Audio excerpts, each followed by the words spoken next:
Buenas tardes, estimada licenciada. Mi nombre es María José Ruiz. Bueno, pues en base a la actividad, nos concentramos en la unidad 3 y en la unidad 4, en donde vemos primero las dos caras de la economía ecuatoriana.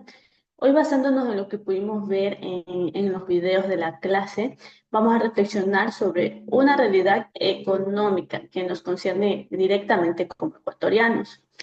Lo hice más enfocado como en Ecuador para que podamos comprender más sobre el tema, ¿no? Bueno, la economía de un país se mueve entre dos fuerzas poderosas, como bien sabemos, pero opuestas, tal como se discutió en clase sobre la economía del crimen y la economía de la intervención estatal. A primera vista podrían parecer los temas desconectados, pero como la clase nos mostró, están intrínsecamente ligados. Vamos a descentrar cómo estas dos fuerzas chocan, se complementan y en última instancia definen el destino de nuestra nación. Bueno, a continuación, lo que explicamos es la introducción sobre las dos fuerzas que definen el destino económico. Vamos a hablar sobre la ilusión del crimen, sobre Keynes y el Estado, el cual habla sobre el rol del gasto público en la economía, el dilema de la deuda, que es el financiamiento, la transparencia y la corrupción, sobre Adam Smith en Ecuador, que nos enfoca hacia un liberalismo clásico y su impacto histórico, Estado versus mercado, desafíos y contradicciones, como quien sabemos son obstáculos a la plena aplicación del libre mercado y hacia una economía de oportunidades, conclusiones y visión de futuro.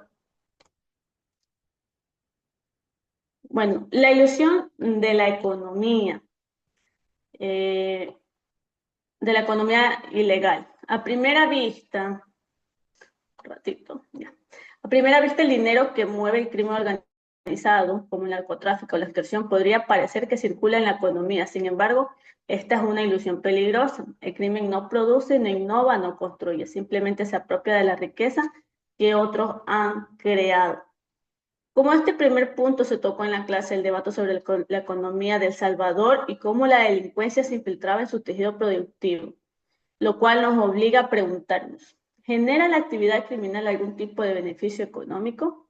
A corto plazo podríamos caer en la trampa de pensar que el dinero que mueve el narcotráfico o la extorsión es dinero en circulación. Pero esta es una ilusión peligrosa, como lo mencioné.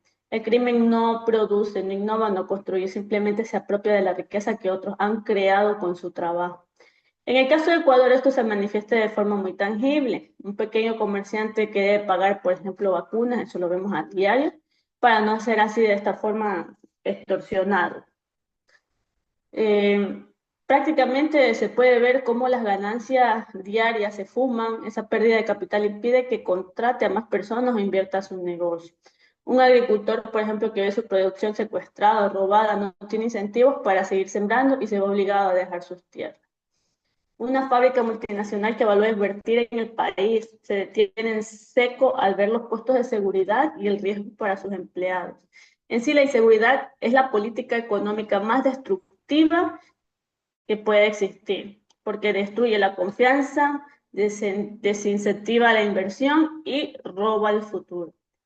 Como se pudo hablar en clase, liberar a nuestra economía de la delincuencia no afectaría al PIB de forma negativa, sino que abriría la puerta a un crecimiento genuino y sostenible.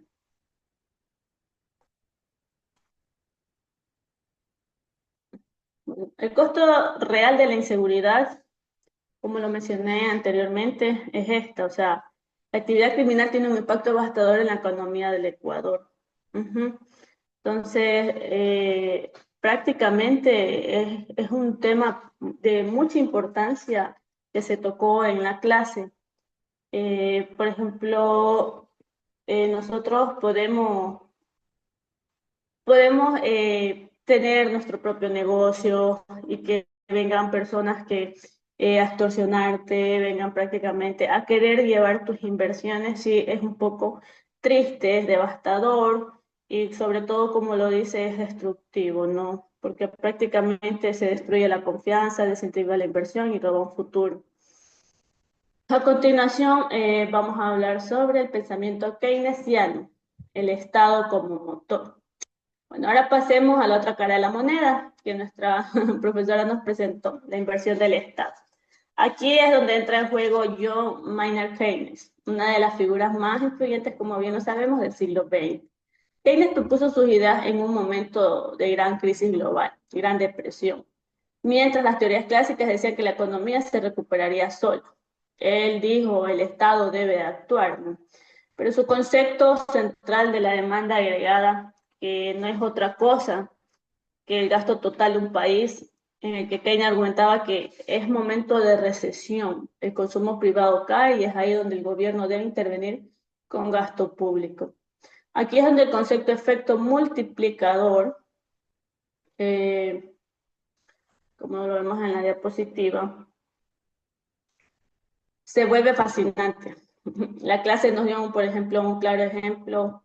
Si el gobierno invierte en la construcción de un gran proyecto como una carretera o una central hidroeléctrica, ese dinero se multiplica en la economía, ya que ese dinero va a la empresa constructora y a sus trabajadores, quienes ahora tienen prácticamente más dinero en sus bolsillos. Con ese dinero los trabajadores compran más bienes y servicios, alimentos en el mercado, ropa, medicinas. Los comerciantes y productores que reciben ese dinero a su vez lo usan para expandir sus negocios y contratar a más gente.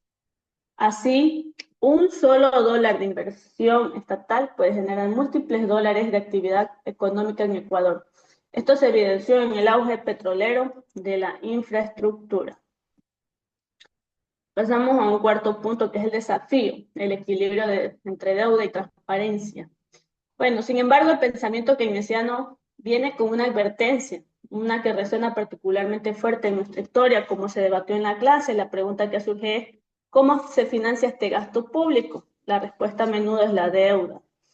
Y aquí está el gran dilema, ¿no? Que no toda la deuda es igual. La deuda productiva sí se usa para construir carreteras, hospitales o escuelas que generen beneficios a largo plazo. Pero la deuda se convierte en una carga pesada si se usa para cubrir gastos operativos, o lo que es peor, si se pierde por corrupción.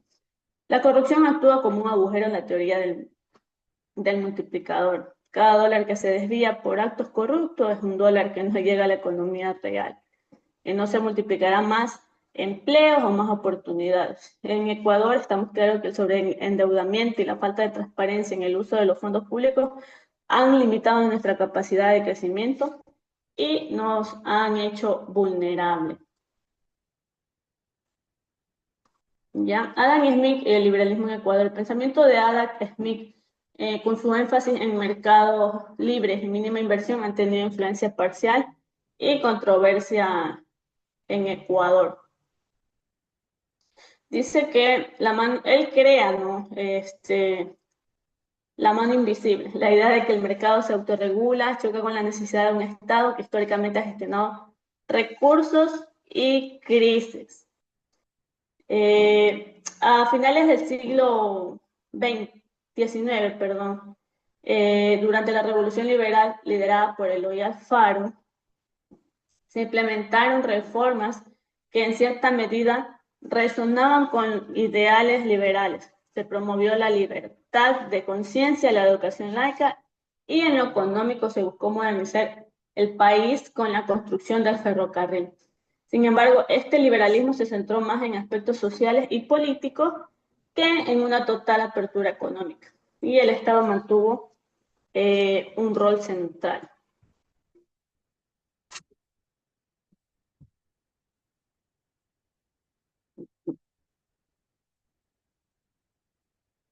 El papel del Estado versus libres comercios. Bueno, el debate entre el liberalismo clásico y el intervencionalismo estatal ha sido una constante en la política ecuatoriana. Durante la segunda mitad del siglo XX, y especialmente con el boom petrolero, el Estado se convirtió en el principal actor económico. Los ingresos petroleros financiaron proyectos de infraestructura, subsidios y un aparato burocrático significativo. Esta fuerte presencia estatal se aleja de la visión de Adam Smith. En las últimas décadas del siglo XX, inicios del XXI, Ecuador experimentó periodos de reformas de corte neoliberal inspiradas en el consenso de Washington. las cuales promovían la privatización de las empresas públicas, la reducción del gasto social y la apertura comercial. Estos intentos a menudo generaron fuertes críticas y protestas sociales debido a sus impactos en el empleo, la desigualdad y la calidad de los servicios públicos. Ya.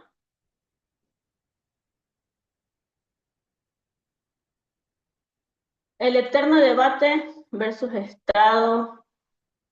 A ver, el eterno debate, Estado versus libre mercado. Bueno, la tensión entre el intervencionismo estatal y el liberalismo clásico ha sido una constante en la política económica ecuatoriana, como se lo dije, sobre, bueno, esto es lo mismo que les mencioné anteriormente, por el boom petrolero y asimismo por las reformas neoliberales, las desigualdades sociales, hacia una economía de oportunidades.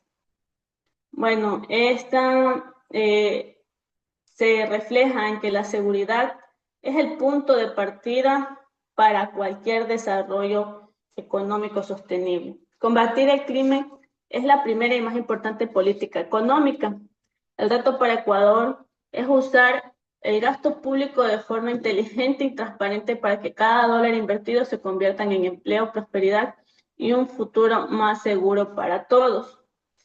Bueno, en conclusión, aunque las ideas de Adam Smith sobre el pensamiento económico de los mercados libres han estado presentes en el debate político de Ecuador, su implementación práctica ha sido muy limitada. ¿Ya? El país ha oscilado entre modelos de fuerte intervención estatal y tímidas aperturas al mercado, sin llegar a adoptar plenamente un modelo de liberalismo clásico. El papel del Estado en la economía sigue siendo un tema central y de intenso debate en el país. Esto es todo en cuanto les puedo mencionar sobre las clases de la unidad 3 y 4 de la materia del pensamiento económico. Muchas gracias.